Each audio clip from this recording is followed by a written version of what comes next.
কি বলবো আর আমরা, সরকার চাইছে তাই হচ্ছে। সরকার এগুলোকে একটা সমাধান করতে চাইছে না। মন্দির হোক, মসজিদ হোক, সবকিছু হোক, একটা কেন কোটি কোটি হোক, কিন্তু সেটা নিয়ে লড়াই কেন হবে, সেটা নিয়ে বাতাবরণ কেন উত্তপ্ত হবে? বক্তব্যটা আমার এই জায়গাটায়। সেটা নিয়ে এত প্রতিযোগিতার কি আছে, সেটা নিয়ে এত আলোচনারই বা কি আছে? যার খুশি মন্দির করবে, যার খুশি মসজিদ করবে, একটা কেন হাজারটা করুক, ঘরে ঘরে করুক, কারোরই কোনো আপত্তি নাই। কিন্তু সেটাকে ভোটের ময়দানে ব্যবহার করা হবে কেন, সেটা জায়গায় আপত্তি।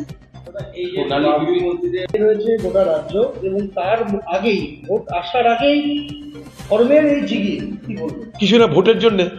ভোট শেষ হয়ে যাবে, গীতা পাঠও বন্ধ হয়ে যাবে, কুরআন পাঠও বন্ধ হয়ে যাবে।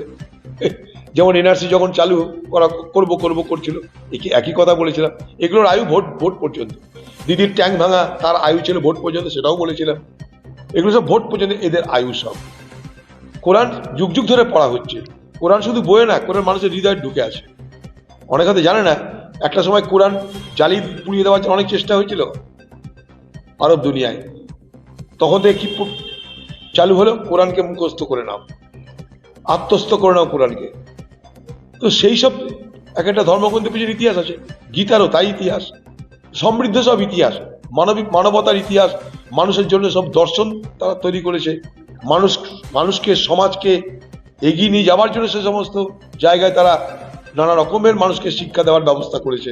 তাই নিয়ে রাজনীতি যদি হবে মনে করতো তারা, না গীতা রচনা হতো না কোরআন রচনা হতো, যদি মনে করতো গীতার রচয়িতা বা কোরআনের রচয়িতা যে আগামী দিনে আমাদের নিয়ে এভাবে ভোটের রাজনীতি হবে, তাহলে রচয়িতারা আর রচনা করতেন বলে আমার মনে হয় না।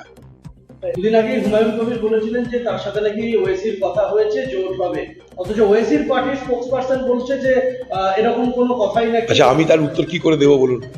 আপনারা ঘুরিয়ে ফিরিয়ে আমার সঙ্গে কারোর মারামারি লাগাতে চাইলে সেটা আপনাদের ব্যাপার, আমি কি করে তার উত্তর দেব? কোথায় ওয়াইসিকে আমরা ভোট কাটুয়া বলে জানি, আসাউদ্দিন ওয়াইসিকে আমরা ভোট কাটুয়া এবং বিজেপির দালাল বলে জানি। এর বেশি তার কাছে আমাদের কাছে তার কোনো পরিচয় নাই। সে কি বলছে না বলছে, এত মহাপুরুষদের নিয়ে তো আমি অধ্যয়ন করতে পারিনি।